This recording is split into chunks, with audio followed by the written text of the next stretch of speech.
and figure out where he fits in investment like well, or do you place him where? I know he can play Mike. Last time we went out in a game, he played Mike pretty dang good. So, no, that's not to answer you. I mean, we're playing really exclusively at Will because we got some good young guys that we're trying to bring along and see what they can do at Mike. And BJ's done well there, and Kendall Joseph. Some other guys there, so we feel good about Ben. And he had an excellent day today. Ben was really good today. Where's Corey looking at Will? Yeah. Yep. As number 2, I mean, the guys have raved about him. Yeah. He's got instincts, and he'll strike you, and he can run, and he cares. He's competitive, so he's coming along. Is Chris Register starting to see maybe some snaps at DN? Matter of fact, we're looking at it. We just kind of worked it a little bit today, first time, and so he came to us and asked for the opportunity to help the team that way, and felt that maybe it fitted his skill set a little bit better, and so we're excited. Chris is physical, he's got good instincts, and he's intelligent, and he cares. So he's got a good foundation of the guy that's. He'll be just fine. He's got a good future. What is BJ doing at Mike that stands out to you right now? Just he's consistent and communicating, knows the defense, and gives you a big presence in the middle.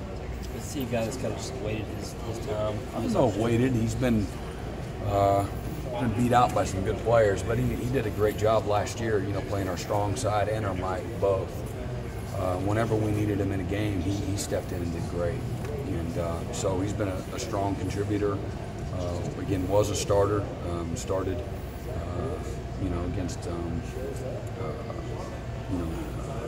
South Carolina, at our strong side position, and did great. So he's been a strong contributor, and he's ready for his opportunity to be the starter at Mike now.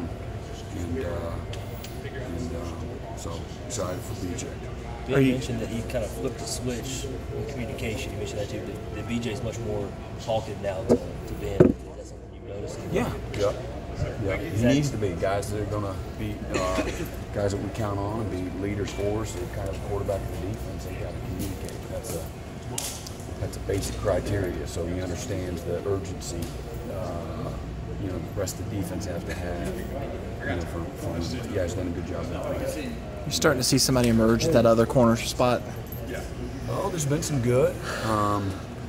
Cordre's done some good things. Ryan Carter's done some good things there. We've played, so you only need 2. So. Is J-Ron fitting in better at that star spot, or do you still like him at safety right now?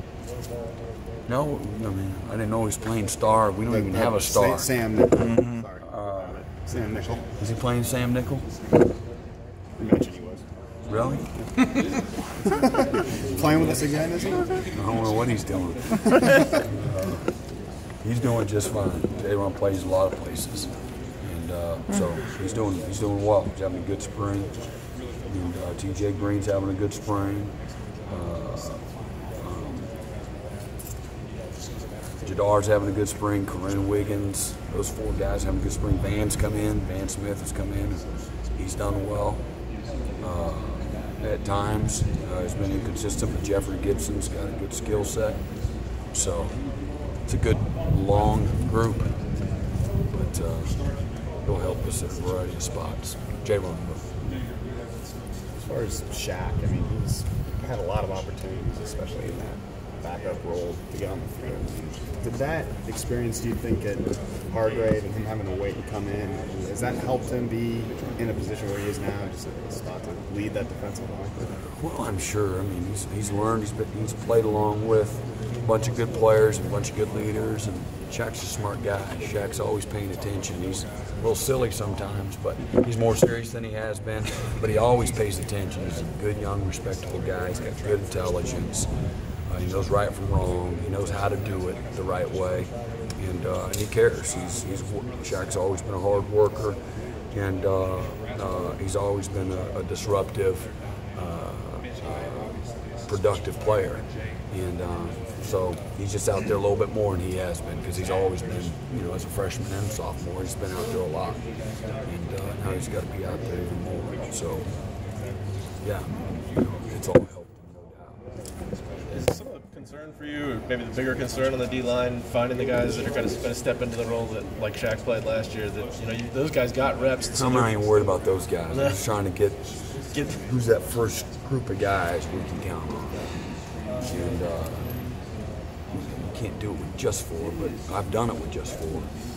But you'd like to, I say you can't. You want to be able to do it with 6 or 7, you know, or 9.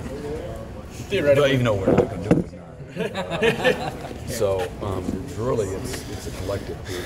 So your rotation will be based on how many guys you feel are ready to be out Best there. players, you know, if 1 and 2 are not equal, then 1 and 2 are not going to play equal. So, just like Grady Jarrett, he took more snaps than any of those guys last year. And they had a bunch of good players, but